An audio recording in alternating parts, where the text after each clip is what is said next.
All right, we are back, and let's talk about the history of Survivor Series as a match, because there is a lot going on here. The pay-per-view has been around since 1987, and there's only been 2 cases when this match, in one way or another, in some way, shape, or form, was not on the show itself. So let's talk about the first Survivor Series show in 1987.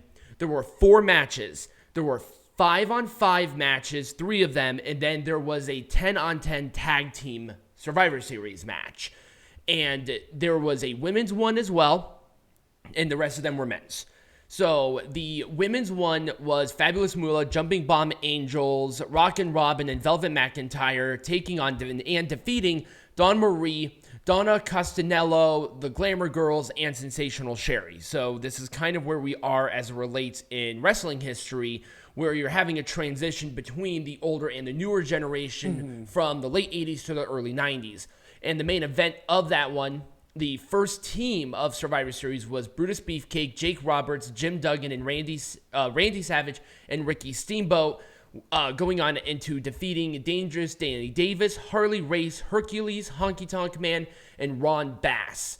So the tag team Survivor Series match featured the British Bulldogs, Killer Bees, the Fabulous Rougeaus, the Strike Force, and the Young Stallions, defeating the Bolsheviks, Demolition, the Dream Team, the Hart Foundation, and the Islanders.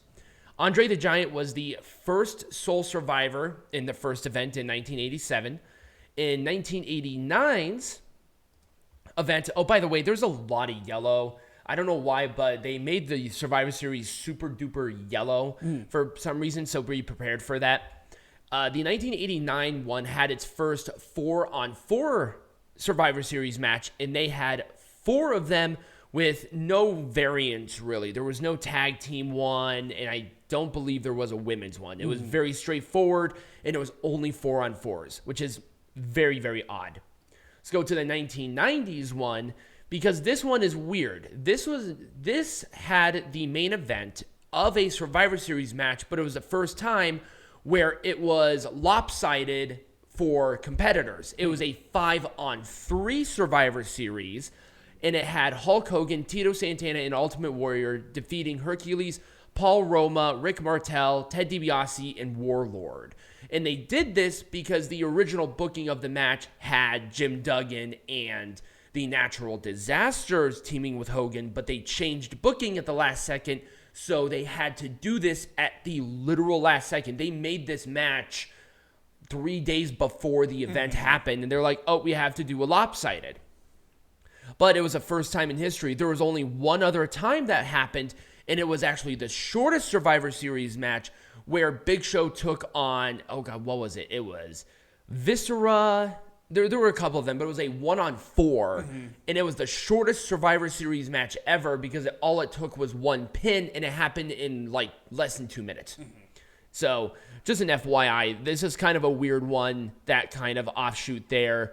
The 1991 Survivor Series had the first 3-on-3 Survivor Series match where Big Boss Man and the Legion of Doom defeated IRS and the Natural Disasters. Why bother calling it Survivor Series when it's only a 3-on-3?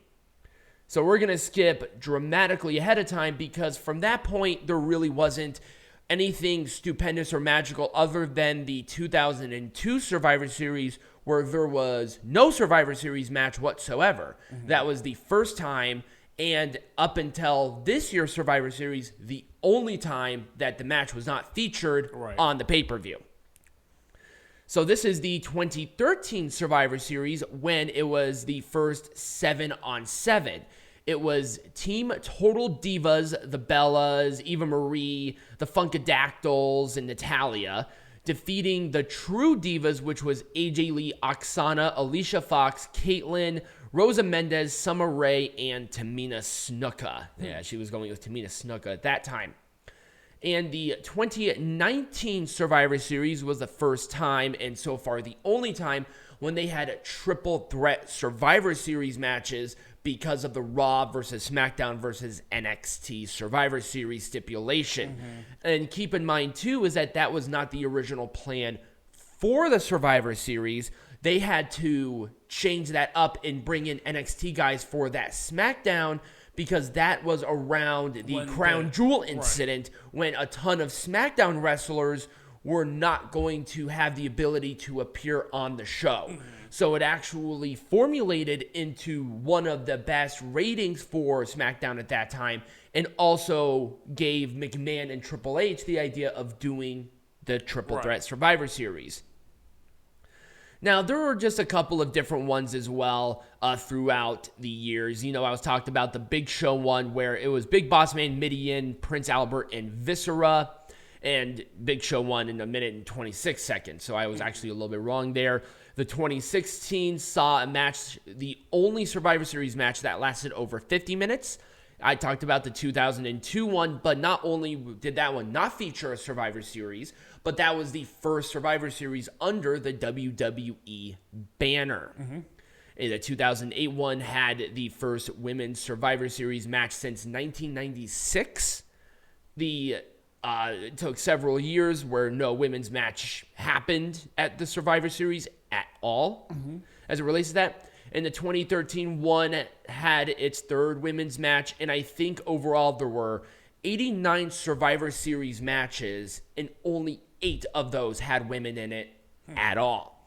So those are just a little bit of history tidbits of the Survivor Series. Not a lot of history there because the Survivor Series was pretty linear. You know, you had your 4s on 4s, you had the weird numbers, but really other than that, there wasn't anything super groundbreaking or amazing or anything like that as it relates to Survivor Series outside of those statistics. But I thought that was cool. So when we come back, we're going to be talking about this year's Survivor Series, and we're going to do some ratings on it. Cool.